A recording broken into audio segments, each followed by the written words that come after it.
की परम शांति सोचो, बोलो परम शांति मिल जाएगी। मन क्या है?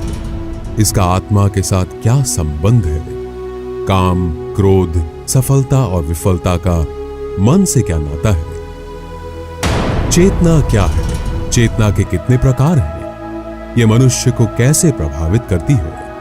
परम शांति के मार्ग से प्रगति, सफलता की ओर अपने मन को किस प्रकार ले जा सकते हैं? आइए जानते हैं श्री आनंद भाई पटेल से।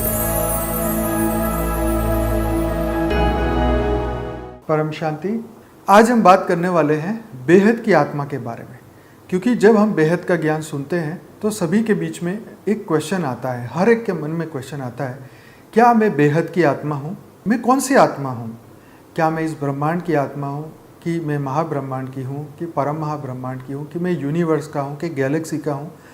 आज आप देखेंगे इस सब्जेक्ट को, आप ज़रा ध्यान से सुनिएगा, क्योंकि ये बहुत बड़ा सब्जेक्ट है और आपको इस पर ध्यान देना होगा, क्योंकि जब तक आप ध्यान नहीं देंगे तो आप इस बात को मिस कर जाएंगे कि रियल में मैं कौन हूँ। अब हमें ये समझना है कि आप वेस्टर्न वर्ल्ड में अगर आप बात कहें तो कई लोग बोलते हैं कि हम ये गैलेक्सी से आए हुए हैं, हम एंड्रोमेडा से आए हैं, हम यहाँ से आए हैं। तो अब मैं आपको इसका भीतर का लॉजिक समझाता हूँ कि लॉजिक क्या है। आज कोई व्यक्ति ये कह रहा है कि अगर मैं एंड्रोमेडा से आया हूँ, या मैं फलाना गैलेक्सी से आया हूँ, मैं फलाना स्टार से आया हूँ, मैं ये एंजल हूँ, मैं ये गैब्रियल हूँ, ये कोई भी बात है, जब तुम अपने कॉन्फिडेंस से कुछ बोल रहे हो, इसका मतलब ये है कि तुम्हारी जर्नी वहाँ से है। मान लीजिए आप एक यात्रा कर रहे हैं, आप किसी को एड्रेस पूछने के लिए रोक रहे हैं, आप पूछ रहे हैं कि मुझे इस लक्ष्य तक जाना है, मुझे दिल्ली तक जाना है। तो वो पूछेगा, भाई साहब आप आए कहाँ से हो? तो आप कहोगे, जी मैं तो अहमदाबाद से आया हूँ और मुझे जाना वहाँ पे है और मैं बीच में यहाँ पहुँचा हूँ। तो वो बताएगा कि आप सही रास्ते पे हो, गलत रास्ते पे हो, या आगे से रास्ता है या नहीं है, या आपको वापस जाना पड़ेगा। तो ये आपको तब पता चलेगा कि पहले मैं हूँ कौन, मेरी यात्रा कहाँ तक पहुँची है और अंतिम लक्ष्य क्या है। तो बेहद की आत्मा वो है जो अनंत ब्रह्मांड से आई है, इस ब्रह्मांड की वो नहीं है। पहली बात, क्योंकि ये वास्ट क्रिएशन है, आपको ये समझना होगा। जैसे हमारी लाइफ इन मल्टीवर्स की जो बुक है, उसके अंदर हमें गहराई से समझाया कि सोर्स क्या है, कितना बड़ा ब्रह्मांड है, महाब्रह्मांड है, परम महाब्रह्मांड है, हर जगह जीवन है। तो बापूजी ने यहाँ पे कला शब्द यूज किया। जैसे भगवान कृष्ण को बोला कि 16 कला संपूर्ण हमारे भगवान कृष्ण थे। तो यहाँ पे कला मतलब पावर, पावर मतलब गुण। तो जो कला की दुनिया, ये इस वक्त हमारा धरती लोक, मृत्यु लोक जो है वो जीरो कला पे है, पूरा हमारा मल्टीवर्स भी जीरो कला में ही है। तो कला मतलब पावर, वो पावर लॉस हो चुका है इस धरती पे, इस ब्रह्मांड में इस वक्त पावर लॉस हो चुका है आत्माओं का। तो आत्माएं जो 16 कला संपूर्ण, जैसे हमारे रामायण में भी बताया हुआ है कि पेड़ पौधे ये सब एक कला से नीचे की पावर वाले हैं। फिर जितने भी साधु संत महात्मा हुए, महापुरुष हुए, वो सभी 3 कला, 4 कला, 5 कला से नीचे होते हैं। लेकिन राम को 12 कला बताया गया, कृष्ण को 16 कला बताया गया, और जितने भी अवतार आए वो कुछ पावर और कुछ अपने एक गोल के साथ धरती पे आए थे।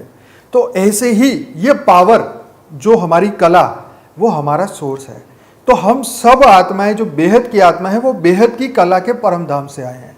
अब बेहद की कला का परम धाम एक नया एक शब्द है, उसको समझिए। तो जो ब्रह्मांड के जो सेंटर में जो है वो है परम धाम, फिर महाब्रह्मांड में महापरम धाम, परम महाब्रह्मांड में परम महाधाम। फिर जब मल्टीवर्स आएगा, जैसे ब्रह्मांड एक सोलर सिस्टम मतलब ब्रह्मांड बताया, महाब्रह्मांड मतलब गैलेक्सी के अंदर जो एक परम धाम है उसको महापरम धाम बताया गया। फिर यूनिवर्स को परम महाब्रह्मांड बताया गया, और मल्टीवर्स को परम महाधाम बताया गया।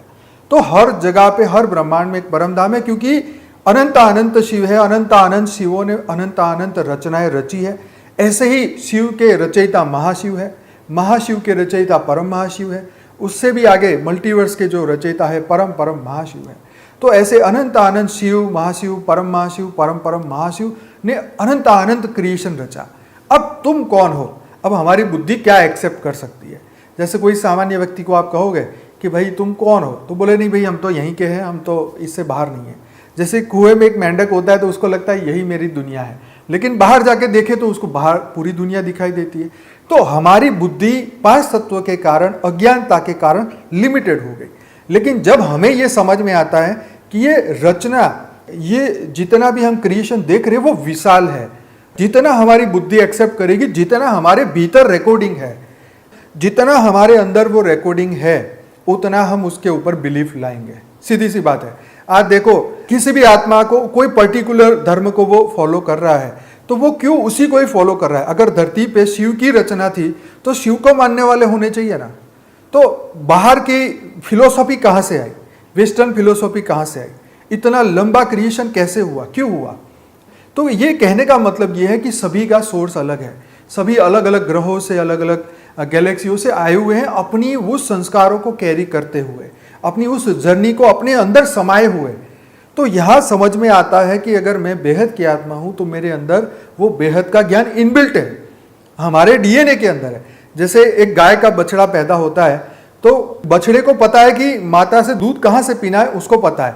कोई भी जीव है उसको सबको पता है कि खाना कहाँ से मिलेगा, पानी कहाँ से मिलेगा, जो कि उसके डीएनए के अंदर है। तो ऐसे ही हमारी आत्मा के अंदर जो सोर्स है, हमारा वो सोर्स का एड्रेस है कि मैं कौन हूं, कहां से आया हूं, मेरी आत्मा।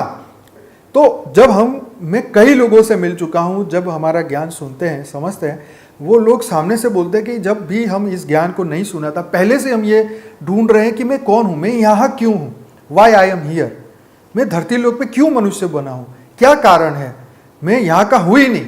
जैसे एक गाना भी आया था, मैं हूँ ही नहीं इस दुनिया की। तो रियल टाइम में इस धरती लोक में सभी अलग अलग ब्रह्मांडों से, अलग अलग लेयर्स से, अलग अलग दुनिया से सब आए हुए हैं और उनके अंदर वो जर्नी रिकॉर्डेड है। इसीलिए वेस्टर्न वर्ल्ड वाले बोलते हैं, धड़ल्ले से बोलते हैं क्या, कि हम तो इस गैलेक्सी से आए हैं। वो उनको धर्म, नात, जात से कोई लेना देना नहीं, बस उसके अंदर वो है कि हम यहाँ के नहीं हैं। इसीलिए वो बाहर जाने का रास्ता ढूंढ रहे हैं। इसीलिए इलोन मस्क बोलते हैं कि मैं मंगल जाऊंगा, कोई बोलता है मैं शनि में जाऊंगा, कोई बोलता है मैं सूर्य में जाऊंगा। तो सभी, क्योंकि अलग अलग ग्रहों पे, जैसे हमारे सनातन धर्म में तो लिखा हुआ है, जैसे ध्रुव का तारा, ध्रुव की जो आत्मा थी वो ध्रुव तारा से उसका बिलोंग है। अगर आप पुराण पढ़ेंगे तो उसमें क्लियर लिखा हुआ कि ध्रुव तारा के अंदर वहां प्रकाशमय लोग रहते हैं, प्रकाश की काया वाले लोग रहते हैं, और ये लिखा हुआ है, स्पष्ट लिखा हुआ है। अगर आपको मेहनत करनी पड़ेगी। जो मैं आपको कह रहा हूं ये मैं अपने सोर्स से कह रहा हूं, हमारे पास इसका सोर्स है। तो ये प्रकाश की दुनिया ऊपर है, प्रकाश की दुनिया से हम आए हैं, उस अनंत प्रकाश से हम आए हैं, परम लाइट से आए हैं, परम प्रकाश के हमारे अंदर वो रिकॉर्डिंग है। इसीलिए मैं ये मानने को मजबूर हूं कि नहीं, मैं तो वही हूं। आप कुछ भी बोले कि तुम ये हो, तुम वो, मैं नहीं मानूंगा, क्योंकि मैं वो रियल में हूं। मान लीजिए आपके माँ बाप ने आपका नाम रखा है और पूरी दुनिया आपके खिलाफ बोले कि नहीं तेरा नाम अनंत नहीं है, तू तो कुछ और है, तो भी तुम क्या कहोगे? नहीं, मैं तो बचपन से यही सुनता आ रहा हूं कि मेरा नाम तो यही है, मेरे माता पिता का नाम यही है, तो मैं यही हूं। चाहे पूरी दुनिया उल्टी लटक जाए तो भी आप यही कहेंगे, नहीं मैं तो यही हूं। मतलब यहां पे मैं आपको ये बताना चाहता हूं, ये कोई धर्म परिवर्तन की बात नहीं है, कोई संप्रदाय की बात नहीं है। तुम्हारे भीतर तुम्हारी जो रिकॉर्डिंग है, तुम्हारी अंदर की आवाज, तुम्हारी आत्मा की आवाज क्या है, आपको ये ढूंढना है। क्या आप 84 लाख योनि के जीव है? पहले तो आप ये तय करें। क्या आप आत्मा है? क्या आप जीव आत्मा है? क्या आप परम आत्मा है, दिव्य आत्मा है, जागृत आत्मा है? आप कौन है? क्या मैं बार बार जीवन मृत्यु के चक्र में आता रहूंगा? क्या मैं बार बार गाय भैंस बकरी योनि में जाता रहूंगा? यही तो सबसे बड़ा चैलेंज है मनुष्य के सामने। हमें यह बताया गया कि हम तो कभी आगे बढ़ ही नहीं सकते, क्योंकि हम तो 84 चक्र में से बाहर नहीं निकल सकते।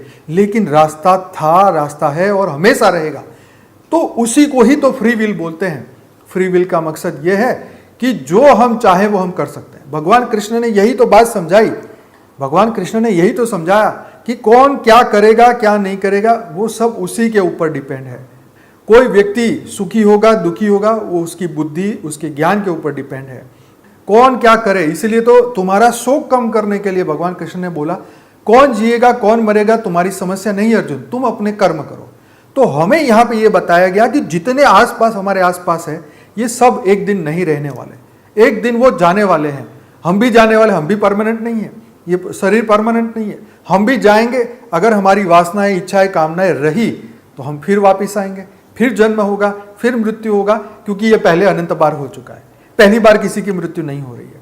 पहली बार तो कोई तुम्हारे माँ बाप भाई बहन ये पहले के नहीं है, कितने समय से मिलते आ रहे हैं, रिश्ते बदलते जा रहे हैं। और इसीलिए आज हम इस धरती पे आप देखें तो हम कुछ ही लोगों को प्रेम करते हैं। 700 करोड़ लोग मनुष्य है, फिर भी हम 10, 20, 25 लोगों को ही प्रेम करते हैं, विशेष अपने घर वालों से। कारण क्या है? कर्म का बंधन। कर्म हमें मजबूर कर देता है, वो बंधन मजबूर कर देता है कि हम उसको प्रेम करें। वही बंधन हमें जीवन मुक्त नहीं होने देता। तो ज्ञान हमें समझ देता है कि तुम जीवन मुक्त हो। मरने के बाद मोक्ष मिलता है, ये कल्पना एक अलग चीज है, वो अलग चीज है। लेकिन मोक्ष तो जीते जी होता है, मन का मोक्ष होता है, आत्मा का मोक्ष नहीं होता। आत्मा तो बार बार जन्म लेती है। हमारे शास्त्रों में लिखा है कि जब ये सृष्टि का चक्र पूरा होता है, ये कलयुग जब खत्म होगा तो सभी आत्माएं जो है शिव के अंदर समा जाएगी। फिर जब शिव नई रचना करेंगे तो वही आत्माएं फिर जिस योनि में इस वक्त है उसी योनि में फिर से उनको भेजा जाएगा। मान लीजिए कोई गाय है तो उसको फिर गाय बनना पड़ेगा। जब एक नया कल्प शुरू होगा तब, जब नया चक्र शुरू होगा तब, 4 युग का नई शुरुआत होगी तब। तो मोक्ष का होगा? मोक्ष तो हुआ ही नहीं ना, आत्मा को तो फिर आना पड़ेगा। तो ऐसे कितने ड्रामा हो चुके हैं इस धरती लोक में, कितना सत्युग त्रेता द्वापर कलयुग हुआ। तो मन के मोक्ष की बात हो रही थी कि मन सबको छोड़ दे। मन मोक्ष का कारण, मन बंधन का कारण। तो मन ये छोड़ दे हमें, मन से हम छोड़े सबको। छोड़ना मतलब ड्यूटी नहीं छोड़नी, ड्यूटी करनी है, लेकिन जो हमारी अटैचमेंट है, जो शोक, जो विषाद है, उसको छोड़ने की बात कही है। यहाँ पे मैं आपको बताऊंगा कि चित्रकेतु की शॉर्ट स्टोरी। ये इसलिए कह रहा हूं कि बेहद की आत्मा और एक सामान्य आत्मा में फर्क क्या पड़ता है वो आप समझे। कि चित्रकेतु का जब कहा जाता है कि 1 करोड़ बीवियां होने के बावजूद भी उसको कोई भी पुत्र नहीं था, तो वो पुत्र के लिए किसी ऋषि मुनि के पास जाते हैं कि भाई मुझे पुत्र दे दो, कैसे भी करो पुत्र। तो उसके लिए पुत्र के लिए यज्ञ किया गया, लेकिन वो महर्षि ने कहा कि यही तेरे सुख का कारण, यही तेरे हर्ष का कारण और यही तेरे विषाद का कारण बनेगा, दुख का कारण बनेगा। तो जब उनकी 3 मेन रानियां थी, तो एक को जब लड़का हुआ इस यज्ञ के फलस्वरूप, तो बाकी 2 को ईर्ष्या हुई और जैसे ही बच्चे का जन्म हुआ सब खुश हो गए, बहुत खुश हो गए। लेकिन फिर किसी एक रानी ने जलनवश जो है उसको जहर देके उसकी मृत्यु हो गई। अब पूरा परिवार शोक में, किसने दिया क्या दिया किसी को पता नहीं, पर सब दुख में। फिर वो महर्षि के पास जाते हैं कि देखो ऐसा ऐसा हुआ। तो ऊपर से नारद जी आते हैं, उसको बताते हैं कि भाई ये तो होना ही था क्योंकि ये तो कर्म बंधन था। तो फिर नारद जी उनकी आत्मा को, उनका शोक कम करने के लिए उस लड़के की आत्मा को बुलाते हैं। वो लड़के की आत्मा आती है, उस लड़के की आत्मा बोलती है कि मेरा ये कर्म का बंधन था इसलिए मैं यहाँ आया, अब मेरा कर्म चक्र पूरा हुआ, मैं यहाँ से चला, मेरे पीछे रोने धोने की जरूरत नहीं है। न जाने में कितने जन्म ले चुका हूँ, न जाने में कितनी योनि में भटक चुका हूँ, इसलिए शोक ना करो। भगवान कृष्ण ने भी अर्जुन को सिखाया कि तू शोक ना कर अर्जुन, जो हो रहा है उसे होने दे, जो तू कर रहा है अपनी ड्यूटी समझ के कर, क्योंकि ड्यूटी करने वाले फंसते नहीं हैं। तो यहाँ पे यही समझने बात है, कर्म योग यही सिखाता है कि बस ड्यूटी करो। क्रिएटर हमारी आत्मा का क्रिएटर कौन है? जिसको अगर हम ब्रह्मांड की भाषा में समझे तो ब्रह्म ही हमारा क्रिएटर है, क्योंकि हम उसी से बने हैं। अहम ब्रह्मास्मि शिवो हम, हमारी आत्मा ही शिव है। तो हम उस शिव पर उसकी अनुभूति कैसे करें? सिर्फ बोलने से हो जाएगा मैं शिव हूं, मैं परमात्मा हूं, मैं ब्रह्म हूं? नहीं, समाधि में जाके अनुभूति करनी पड़ेगी। जो अष्टांग योग है उसको आपको धीरे धीरे फॉलो करते करते करते यम, नियम, आसन, प्राणायाम, प्रत्याहार, ध्यान, समाधि, अंतिम में समाधि। तो नियम को फॉलो करो फिर समाधि आएगी। तो समाधि में जाके आप अपनी पूर्ण स्वरूप की अनुभूति कर सकते हैं। लेकिन आप कहोगे कि हमारे पास टाइम कहाँ है? तो टाइम तो किसी के पास नहीं है, लेकिन निकालना पड़ेगा। जैसे हम 8 घंटे नौकरी करते हैं, 8 घंटे सो जाते हैं, तो बाकी के जो 8 घंटे बचे हैं 24 घंटे, ये हमारे पुरुषार्थ का समय है, ये ज्ञान और योग का समय है। आपको नौकरी करने से कोई मना नहीं कर रहा, आपको काम करने से कोई मना नहीं कर रहा। सिर्फ मना ये है कि आप अपने आप को बिना जाने यहाँ से मत जाओ, नहीं तो अनंत नहीं बन पाएंगे। बार बार जीवन, बार बार मृत्यु। तो अपने सोर्स तक पहुंचना हो तो आपको अपने आप को जानना पड़ेगा कि मैं हद की आत्मा हूं। हद की आत्मा मतलब 5 तत्व की आत्मा। मैं इस ब्रह्मांड तक लिमिटेड हूं, या मैं इस यूनिवर्स तक लिमिटेड हूं, या मैं इस मल्टीवर्स तक लिमिटेड हूं। मैं कौन हूं? जब आपको ये समझ आएगा बाहर दुनिया है, तभी तो आपके अंदर क्यूरियोसिटी जागेगी ना कि अरे वहां पर भी दुनिया है, तो आत्माओं की जर्नी के बारे में आप ढूंढेंगे ना। आप लाइफ आफ्टर डेथ के वीडियो सर्च करिए, बापूजी का लाइफ आफ्टर डेथ का पार्ट 1 और 2 आप देखिए। 25 लाख लोगों से ज़्यादा लोग देख चुके हैं, 30,000 से ज़्यादा लोग उस वीडियो को लाइक कर चुके हैं। तो आप इसको समझिए कि मृत्यु के बाद जीवन कैसा होता है। हमारी बुक भी है लाइफ आफ्टर डेथ के ऊपर, आप हमारी वेबसाइट में जाके उसको देख सकते हैं। तो यहाँ समझ में आपको धीरे धीरे आएगा, आज नहीं आएगा, इसको 2 बार सुनेंगे तब आएगा, आप इसको रिपीट करेंगे तब समझ में आएगा। जब आप शास्त्रों को सुनते सुनते सुनते आप शंकराचार्य जी की बात को सुनिए, उन्होंने जगत को मिथ्या कहा, यह जगत मिथ्या और ब्रह्म सत्य, ब्रह्म सत्य जगत मिथ्या। ये क्यों कहा गया? क्योंकि उन्होंने इस बात की अनुभूति कर ली। अब हमें अनुभूति कब होती है? जब हमारे भीतर वो अज्ञान खत्म होता है, तब हमें अनुभूति होती है। आज हम कहते हैं कि हवा हर जगह है, लेकिन पंखा चालू करो तो ही हमें हवा की अनुभूति क्यों होती है? क्योंकि ये हमें समझना होगा कि तत्वों की लिमिटेशन है, इसी तरीके के आत्मा को जानने की भी लिमिटेशन है। हर व्यक्ति ब्रह्मज्ञानी नहीं हो सकता, हर व्यक्ति सन्यासी नहीं बन सकता, क्योंकि सबके अलग अलग चेतना का स्तर है। तो यहाँ ब्रह्म स्वरूप आत्मा भी यहाँ पर है। बापूजी तो कहते हैं कि 33 करोड़ देवी देवता मनुष्य बन चुके हैं इस वक्त। 40% आत्माएं सूक्ष्म जगत में है, 60% स्थूल जगत में। तो हम सब धरती पे दिव्य आत्माएं हैं। तो आपको तय करना है कि मैं कौन हूँ, मैं देवता हूँ, दानव हूँ, यक्ष हूँ, किन्नर हूँ, मनुष्य हूँ, मैं जीव हूँ, कुत्ता बिल्ली हूँ, मैं कौन हूँ? मुझे कैसे समझ में आएगा ये बात? मुझे कैसे समझ में आएगा कि मैं कौन हूँ, मैं कहाँ से आया हूँ, मैं क्यों आया हूँ? तो ये हमें समझना होगा कि अब हमें करना क्या है, हम कौन है, कहाँ से आए, किस तरीके से इस बंधन से निकले। तो बंधन क्या है? मन का बंधन। मन ने सबको पकड़ रखा है, तो मन को छोड़ेंगे कैसे? समाधि में जाके या ज्ञान से। ज्ञान सुनते सुनते सुनते हमारी माया की परतें खत्म होती जाती है, जो हमारे लेयर्स है वो शुद्ध होते जाते हैं। जैसे हमारा सूक्ष्म शरीर स्थूल शरीर से 6 इंच बाहर होता है, तो इसके अंदर जो है ये हाथ से ऊपर 6 इंच तक हमारा जो ओरा है, इस ओरा के अंदर हमारे विचार है, इस ओरा के अंदर हमारे विकार है, इसके अंदर जो हम सोच रहे हैं वो सब हमारे ओरा में है, पूरे शरीर के चारों ओर। किसी का ओरा 1 फुट का, किसी का 10 फुट का, किसी का 100 फुट का, महाऋषियों के बड़े ओरा, दिव्य आत्माओं के बड़े ओरा। परंतु हमें जब ज्ञान ही नहीं है तो हम बिग जीरो है, सिंपल, क्योंकि हमें अवेयरनेस नहीं है। तो जहां अवेयरनेस नहीं है वहां हम शून्य है। तो अज्ञान से होता है हमारी अवेयरनेस खत्म। तो अवेयरनेस, जागृति से कर्म करें, जागृति से अपने आप को सोचिए मैं कौन हूं। देह बुद्धि से निकल के आत्म बुद्धि की ओर जाइए, आत्म बुद्धि से ब्रह्म में बुद्धि लगाएं। तो ये है सनातन धर्म में ये ज्ञान। भगवान सूर्य ने अमनस्क योग सिखाया याज्ञवल्क्य जी को।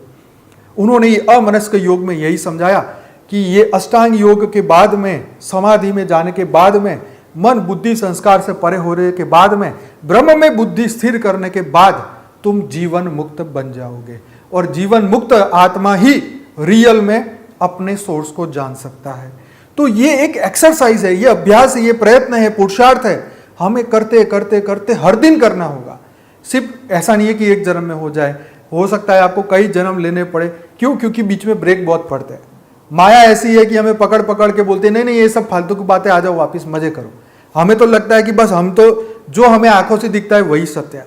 तो शरीर में से जो प्राण निकल जाते हैं तो शरीर क्यों हिलता नहीं है, वो कहाँ चला जाता है, उसके बारे में सोचिए। हर दिन लोगों के घर मृत्यु हो रही है, लेकिन फिर भी हमारी अवेयरनेस नहीं है कि क्या निकल के गया। एक बच्चा पैदा होता है तो हम सोचते क्या इसमें प्रवेश किया, क्यों इसमें प्रवेश किया।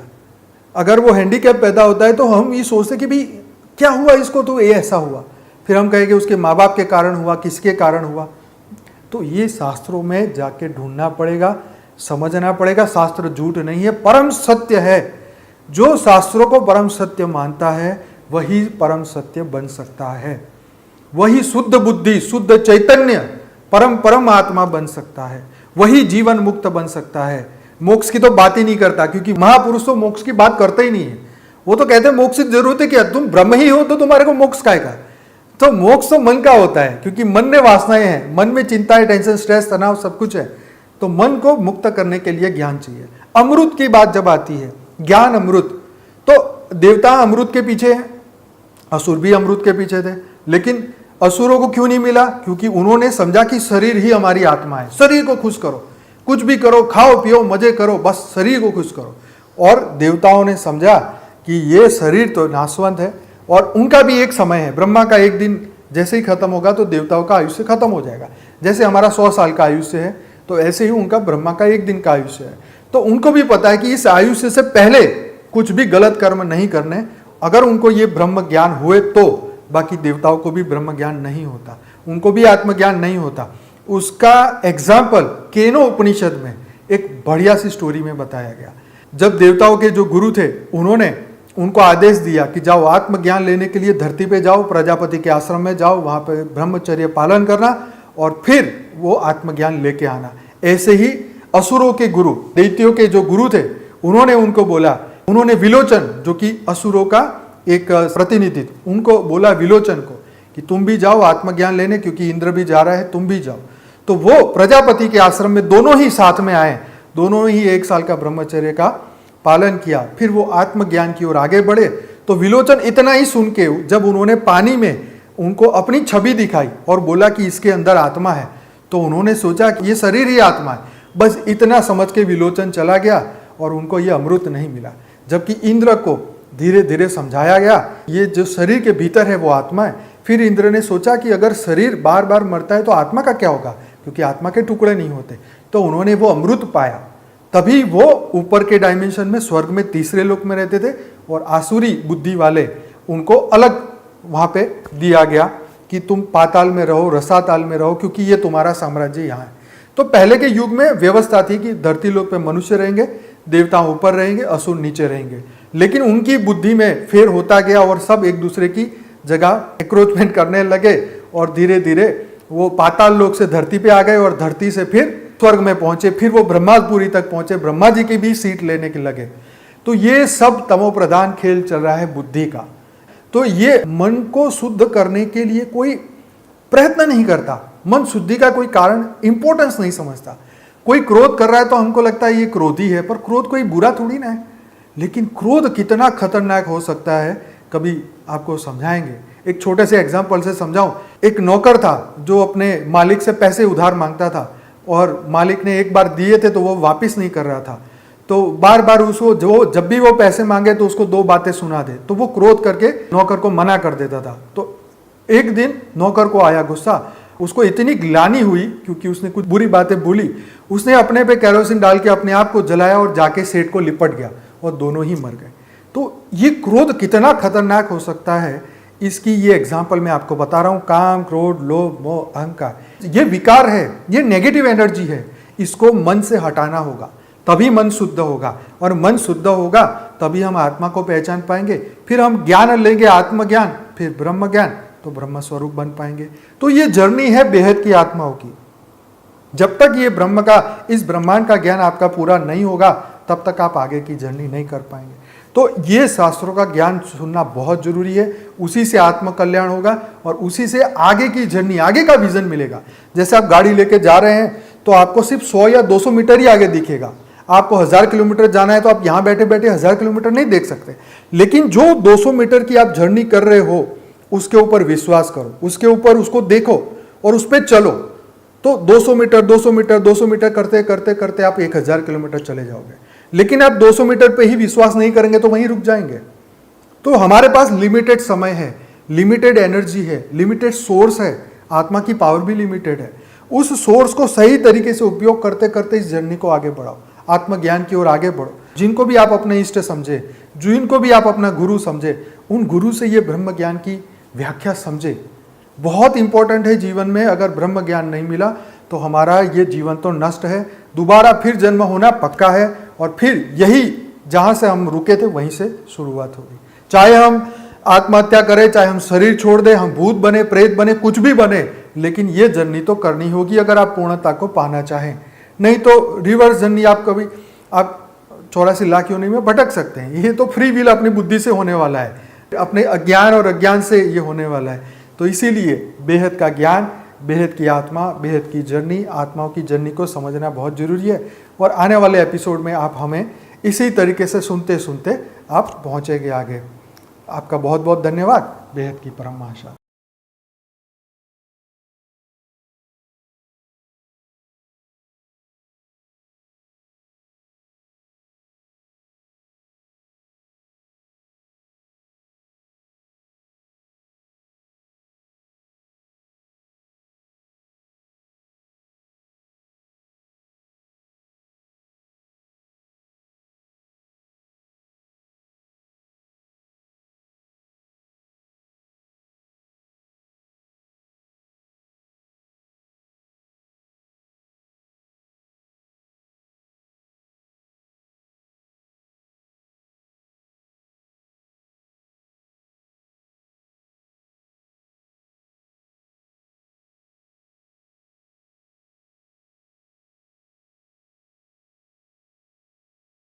पीछे मल्टीवर्स में हमारा अस्तित्व, पीछे जो यहाँ पे लिखे हुए जो टाइटल ब्रह्मांड और जीवन की कहानी, अनंत अनंत ब्रह्मांडों में हम कहाँ हैं, आत्मा के अतीत और भविष्य की यात्रा, ब्रह्मांड की सबसे अनोखी यात्रा, क्या हम कभी समय यात्रा कर सकते हैं, ब्रह्मांड के अनसुलझे रहस्य, अनंत अनंत ब्रह्मांडों का असल फैलाव कितना है, ब्रह्मांड का अनंत विस्तार, ब्रह्मांड के बाहर आखिर क्या है, ब्रह्मांड की हैरान कर देने वाली जानकारियाँ, एलियंस, यूएफओ और बहुत कुछ। तो ये हमारे पीछे ये सभी क्वेश्चनों के जवाब आपको मिलेंगे। तब एक कॉमन इंसान जो है ये समझ सके कि मल्टीवर्स ये धरती लोक से बाहर जीवन है। देखो आज तक कोई भी धरती पे कोई भी साधु संत महात्मा आया हो, उन्होंने लाइफ इन मल्टीवर्स की तो बात ही नहीं की है। मल्टीवर्स के बारे में कोई बोलता ही नहीं है, इवन यूनिवर्स के बारे में कोई नहीं बोलता है, ब्रह्मांड और गैलेक्सी के बारे में कोई नहीं बोलता है। लेकिन हमारे शास्त्रों में ये सब लिखा है, लेकिन इसको आगे दुनिया तक कैसे पहुंचाया जाए ये कोई नहीं जानता है। तो ये डेफिनेटली ये बुक लाइफ चेंजिंग बुक है, स्व को परिवर्तन के लिए बहुत ही सबसे पहला स्टेप है। तो ये आने वाले समय में बेहद की गीता है, आने वाले समय में ये सभी के घर होगी और होनी भी चाहिए। बेहद की परम शांति सोचो, बोलो परम शांति। Join us daily for live meditation, 10 p.m. to 11 p.m. on YouTube Live. Subscribe now. Website www.paramshanti.org. Email us anant@paramshanti.org. Like, share, subscribe. Join today. बेहद की परम शांति सोचो, बेहद की परम शांति सोचो, बोलो परम शांति मिल जाएगी। बेहद की परम